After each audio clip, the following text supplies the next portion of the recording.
Hello बच्चों, मैं एक बार फिर रॉयल गुरु क्लासेस में उपस्थित हूँ। कल आप लोगों ने देखा था मिरर के बारे में। मिरर कितने प्रकार का होता है, टाइप्स ऑफ मिरर के बारे में भी। तो आज मुझे जो अध्ययन करना है, जो स्टडी करना है, वो प्लेन मिरर के बारे में स्टडी करना है।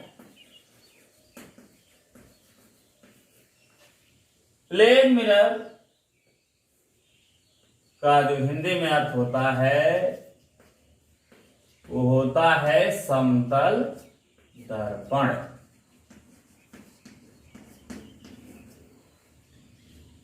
आज इस वीडियो में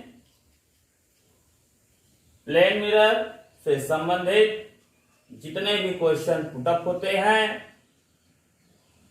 चाहे वह बोर्ड पैटर्न हो, चाहे वह कंपटीशन के तौर पर हो, जितने भी टाइप के क्वेश्चन बनते हैं, आज आपको उसके बारे में पढ़ाया जाएगा और उस क्वेश्चन को भी बताया जाएगा।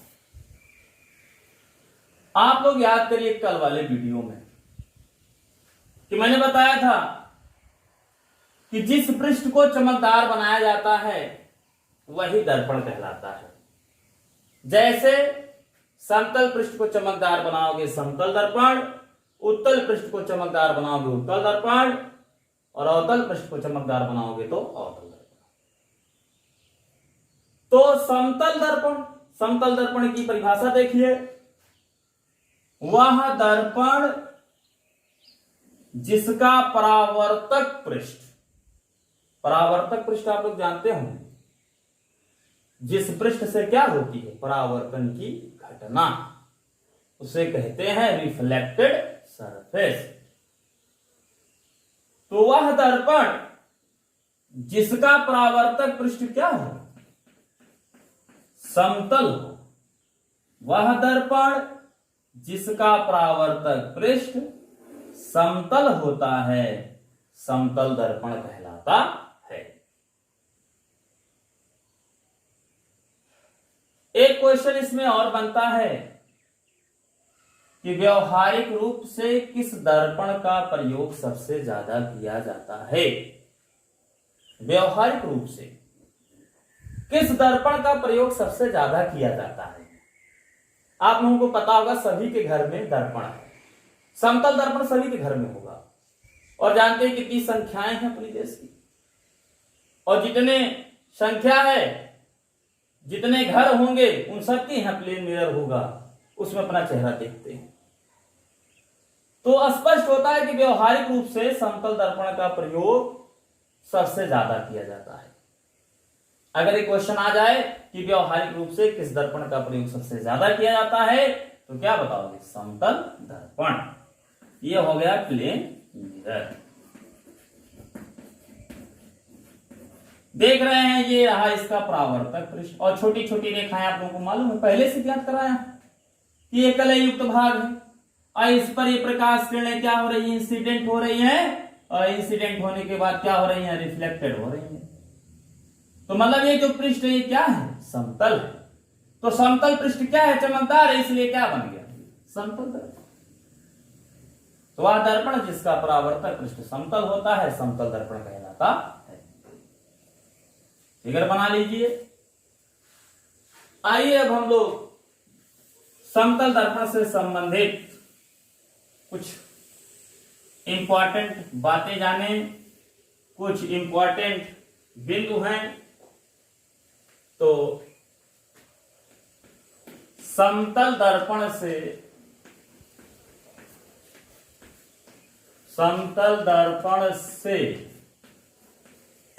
संबंधित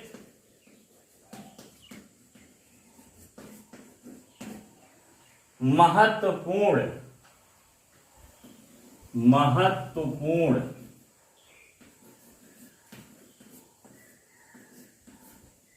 बातें।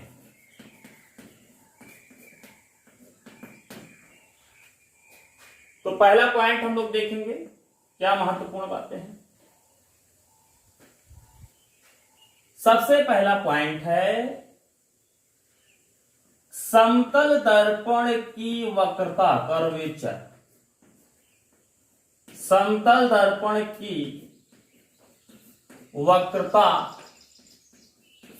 शून्य होती है। समतल दर्पण की वक्रता शून्य होती है। अगर क्वेश्चन आ जाए कि समतल दर्पण की वक्रता कितनी होती है तो कितना बताओ? शून्य। ये होता वक्रता का मतलब क्या होता, थोड़ा इस पर विचार करें। वक्रता, वक्र मतलब क्या होता है? ढालूपना। ढालूपना होता है वक्र का मतलब, ढाल, या इसको आप लोग मैथ में जानते हैं कि स्लोप, स्लोप जानते हैं। तो आप जानते हैं कि समतल दर्पण की परिभाषा से आपने कुछ सीखा है कि इनका जो पृष्ठ होता है वो कैसा होता है? समतल होता है। समतल का मतलब इसमें कोई ढाल नहीं होती है। कोई ढाल होता है इसमें? नहीं होता है। अगर इसमें कोई ढाल ही नहीं है, वक्र है ही नहीं, तो भाई ढाल है नहीं तो ढाल का मतलब क्या? वक्रता। वक्रता है ही नहीं तो इसका मतलब वो क्या है? शून्य। तो समतल दर्पण की वक्रता कितनी होती है? शून्य। अब दूसरा क्वेश्चन बनता है, समतल दर्पण की वक्रता त्रिज्या कितनी होती है? समतल दर्पण की वक्रता त्रिज्या कितनी होती है? समतल दर्पण की वक्रता त्रिज्या कितनी होती है? ये क्वेश्चन बन गया। आइए इसका एक्सप्लेनेशन करते हैं। यहां पे लगा वक्रता और ये रहा त्रिज्या। मुझे बतानी है कि समतल दर्पण की वक्रता त्रिज्या कितनी होती है। आइए इसको वेरीफाई करें। तो आप लोग जानते हैं स्लोप का एक फार्मूला होता है, यम बराबर क्या होता है? tan theta. पढ़े होंगे मैथमेटिक्स में, मालूम होगा ढाल निकालने का फार्मूला क्या होता है? यम बराबर tan थीटा। आप लोग देखिए, मैं एक ये कर्व बना रहा हूं,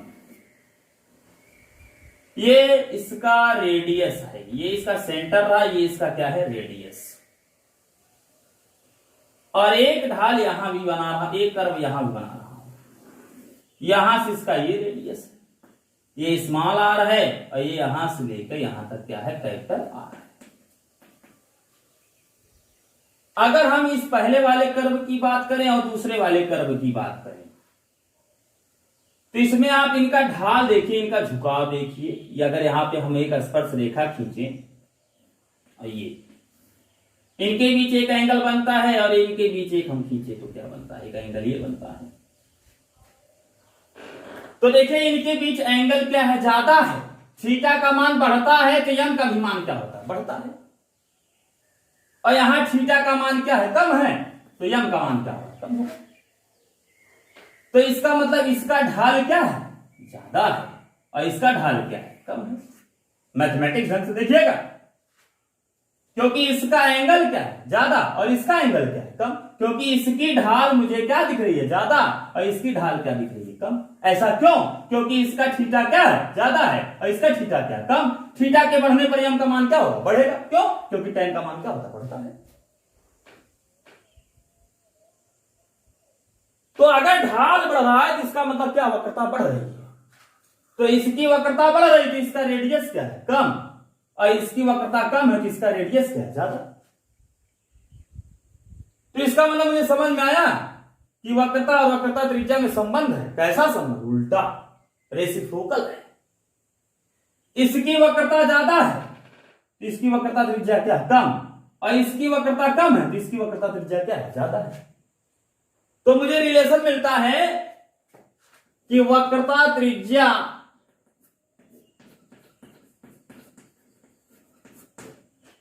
किसके रेसिप्रोकल होता है?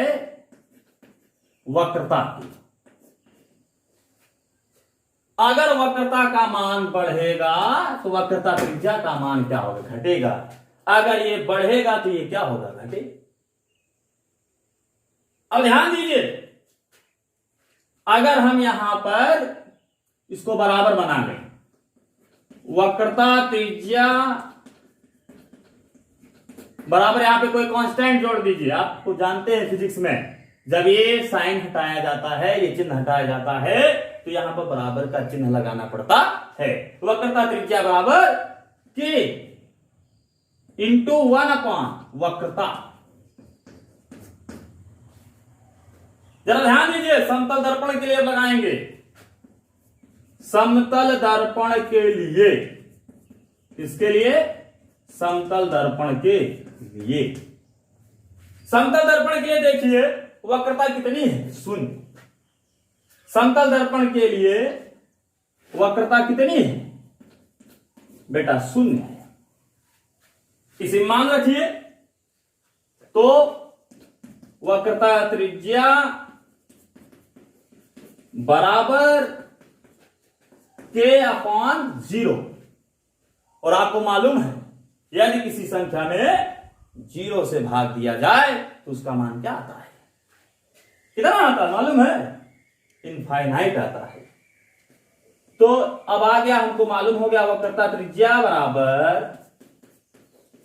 कितना, इनफाइनाइट, अनंत होता है। तो इस प्रकार प्रूफ हो गया कि समतल दर्पण की वक्रता त्रिज्या कितनी होती है, अनंत।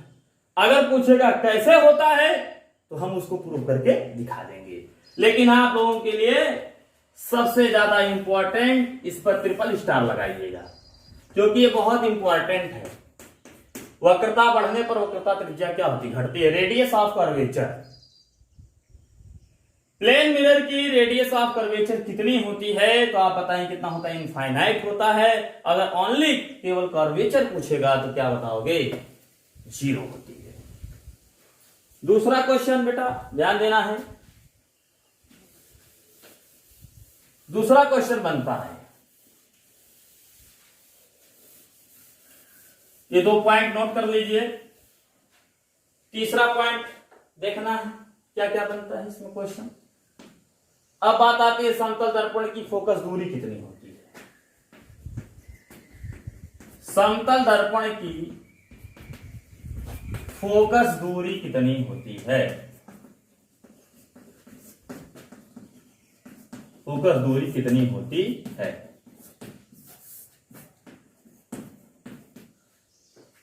अब देखिए, फोकस दूरी और आर में एक रिलेशन होता है, उसके बाद पढ़ाएंगे आने वाले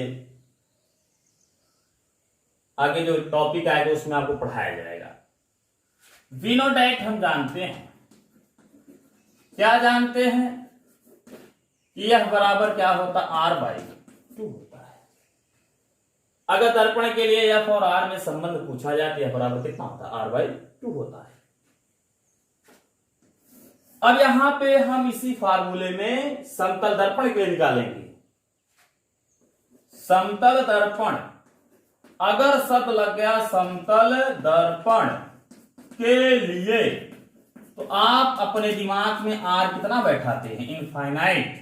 तो f बराबर कितना, इनफाइनाइट/2, तो f बराबर कितना, अनंत। समतल दर्पण की फोकस दूरी भी कितनी होती है, अनंत। समतल दर्पण की वक्रता त्रिज्या कितनी होती है, अनंत। वक्रता कितनी होती है, 0। ये तीसरा पॉइंट था। अब क्वेश्चन बनता है उस दर्पण का नाम बताइए जिसकी फोकस दूरी अनंत होती है, तो क्या बताओगे, समतल दर्पण।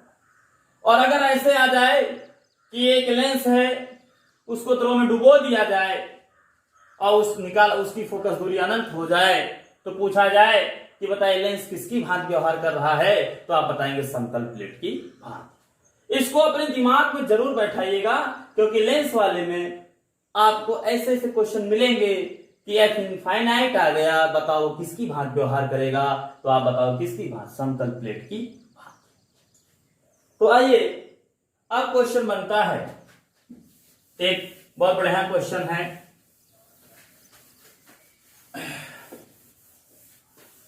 कि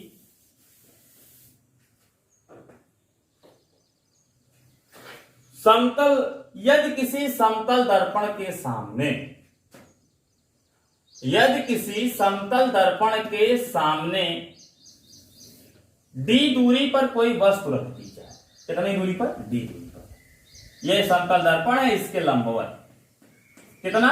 d डिस्टेंस पर एक क्या रख दिया गया? ऑब्जेक्ट।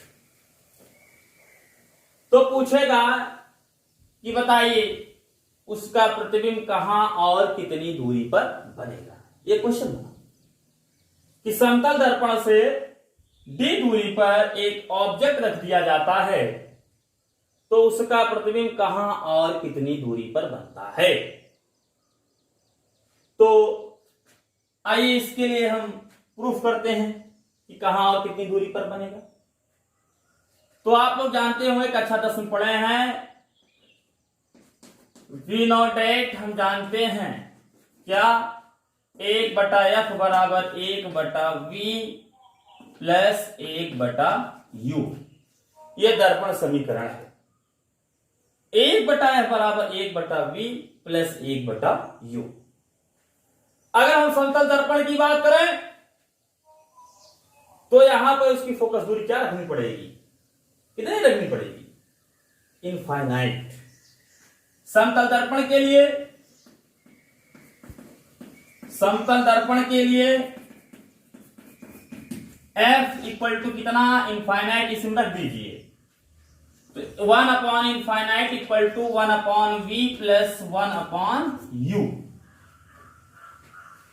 अब देखिए अगर इसका हम डिवाइड करें तो कितना आएगा? ये 0 आएगा। तो 1/0 ये हो जाएगा, पूरा 0 हो जाएगा, ये बराबर 1/v प्लस 1/u।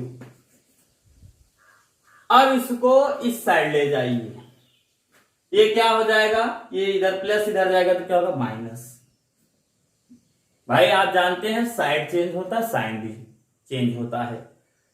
पक्षांतर होने पर चिन्हों का क्या हो जाता है? अंतर। प्लस है तो माइनस, माइनस है तो प्लस, गुणा है तो भाग, भाग है तो गुणा हो जाता है।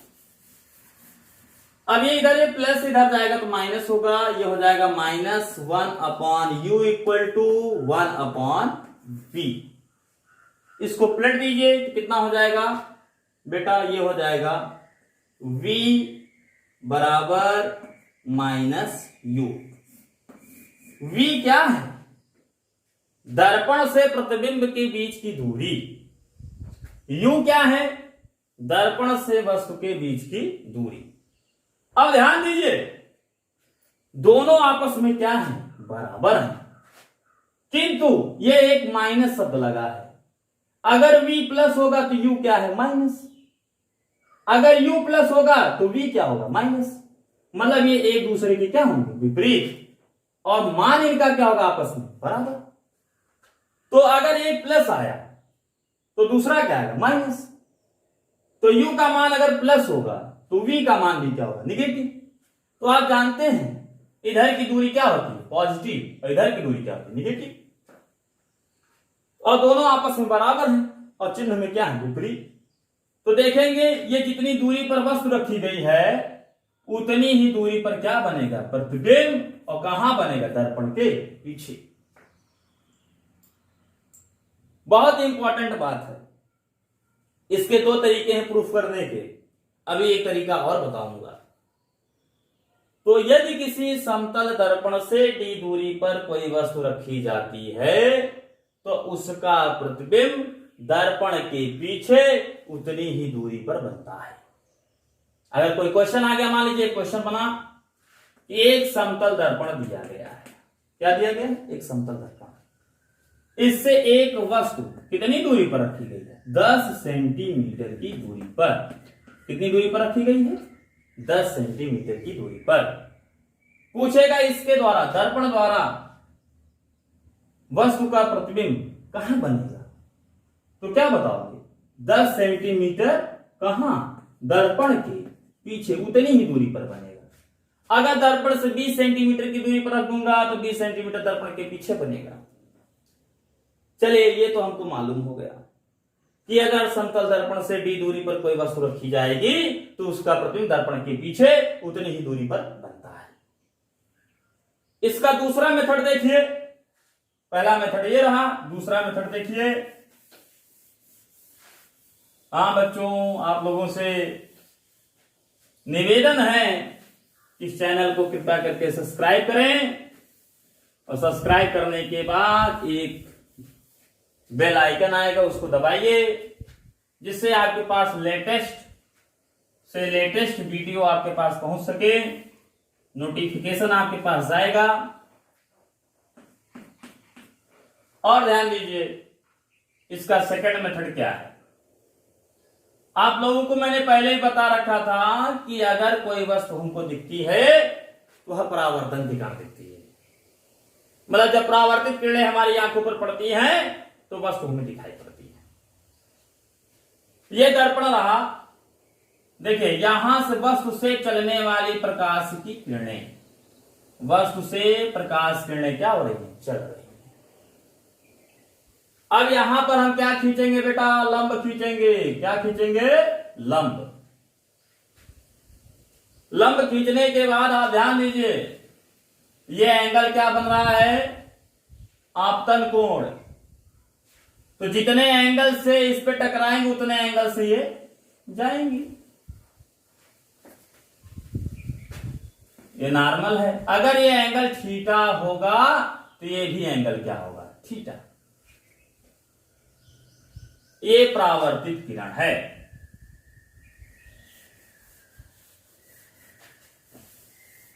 यहां पे हम अपना क्या लगा दें, नेत्र लगा दें। ये क्या लगा दें यहां पर, नेत्र।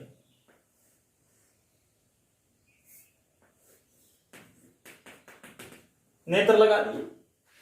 अब जब ये किरणें हमारी आंखों में पड़ेंगी, देखिए परावर्तित किरणें जा रही हैं, आंखों पड़ रही हैं, तो इस किरण को हम पीछे बढ़ाते हैं। तो पीछे बढ़ाने पर यहीं कहीं मिलती हुई क्या होती हैं, थोड़ा चित्र फिर से देख लीजिए।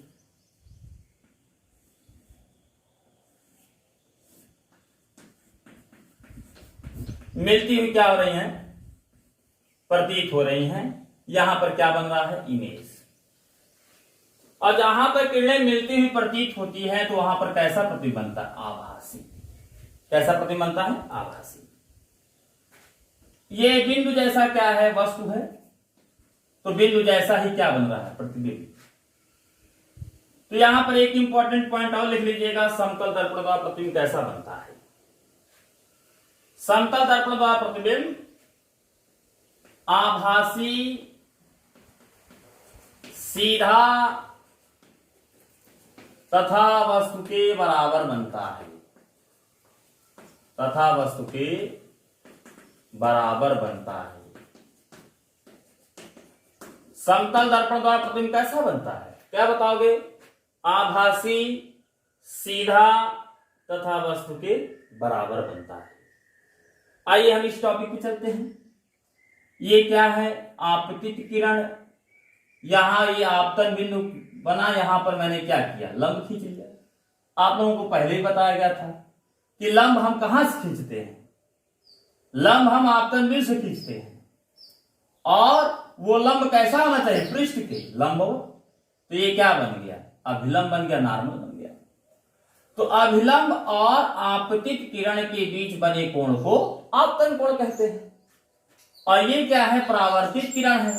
और ये क्या, अभिलंब है। इनके बीच कोण जो बनेगा वो क्या होगा, परावर्तन कोण होगा। परावर्तन के द्वितीय नियम से आपतन कोण और परावर्तन कोण आपस में क्या होते हैं, बराबर। अगर ये एंगल थीटा होगा तो ये भी एंगल क्या होगा, थीटा। चलिए ठीक।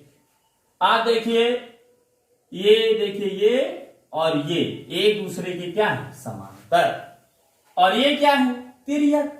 क्या बन जाएगा, एकांतर। एकांतर कोण आपस में क्या होते हैं, बराबर। तो ये भी एंगल कितना होगा, थीटा होगा। कितना होगा बेटा, थीटा।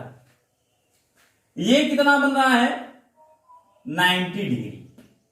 क्या बन रहा है, 90 डिग्री। देख रहे हैं ना, समकोण है। ये 90, ये थीटा। तो ये कितना हो जाएगा, 90 माइनस थीटा। चलो ठीक, इसको थोड़ा सा पीछे बढ़ा लीजिए।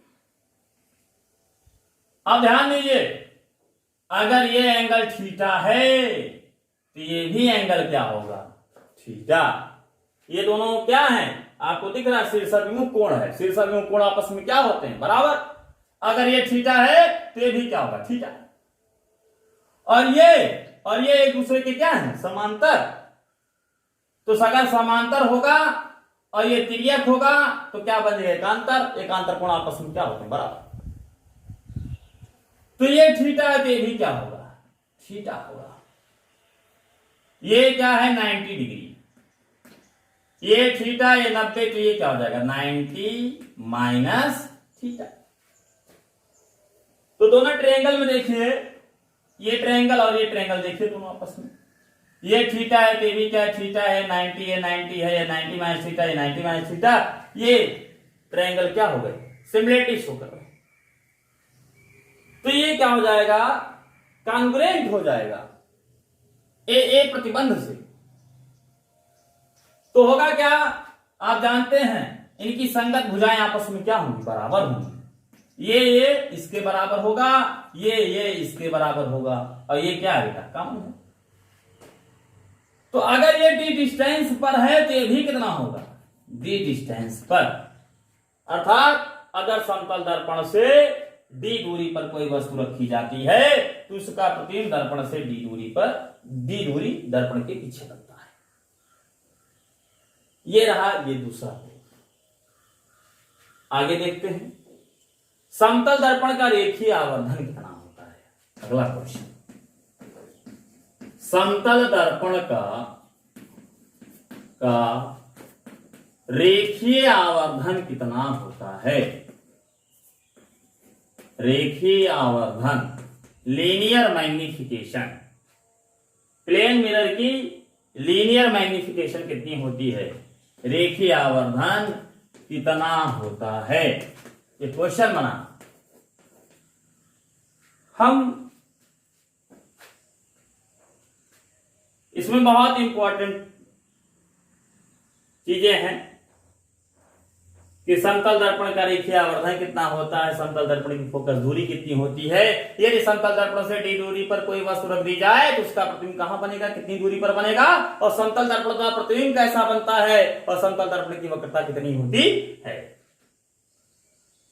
तो लीनियर मैग्निफिकेशन 10th क्लास में आप पढ़े, एक फार्मूला होता है, आप जानते हैं मिरर के लिए। वो फार्मूला क्या है, V0 यम बराबर होता है -V/u। अभी आपने प्रूफ किया है क्या, अभी आपने प्रूफ करके दिखाया है समतल दर्पण के लिए V बराबर कितना होता है, -u। इसी में रख दीजिए, यम बराबर -V का स्थान क्या रखेंगे, -u बटे कितना, u। माइनस माइनस क्या होगा, प्लस u बाई यू ने u को क्या कर दिया, कैंसिल कर दिया। तो यम बराबर कितना आ गया, +1। तो प्लेन मिरर का जो लीनियर मैग्निफिकेशन होता है वह कितना होता है, +1 होता है। थोड़ा ध्यान दीजिए, कभी कभी क्वेश्चन इस तरीके से भी आता है, कभी इसका दूसरा रूप देता है। कैसे, कहता है कि यम बराबर +1 का अर्थ बताइए, यम बराबर +1 का अर्थ बताइए, यम बराबर +1 का क्या मतलब होता है। अब सीखते हैं। अगर प्लस शब्द लगा है तो क्या है, आभासी सीधा है। कैसा है, आभासी सीधा। और 1 का मतलब क्या होता है, वस्तु के बराबर, वस्तु के बराबर।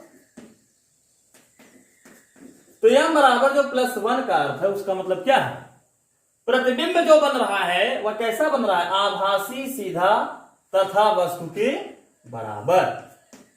तो अगर यम बराबर +1 कहीं दिया गया है तो उसका अर्थ क्या बताओगे, जो प्रतिबिंब बनता है दर्पण द्वारा वह कैसा है, आभासी सीधा तथा वस्तु के बराबर।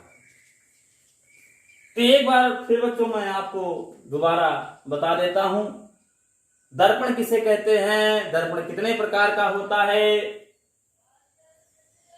इसके बाद हम लोग पढ़े प्लेन मिरर क्या होता है, प्लेन मिरर से संबंधित कुछ बातें थे, इंपॉर्टेंट पॉइंट थे। उसमें आपने देखा प्लेन मिरर का कर्वेचर कितना होता है, रेडियस ऑफ कर्वेचर कितना होता है, फोकल लेंथ कितनी होती है, और आप लोगों को यह भी दिखाया गया कि अगर प्लेन मिरर से उसके लंबवत डी दूरी पर कोई वस्तु रख दी जाए तो उसका प्रतिबिंब कितनी दूरी पर बनता है।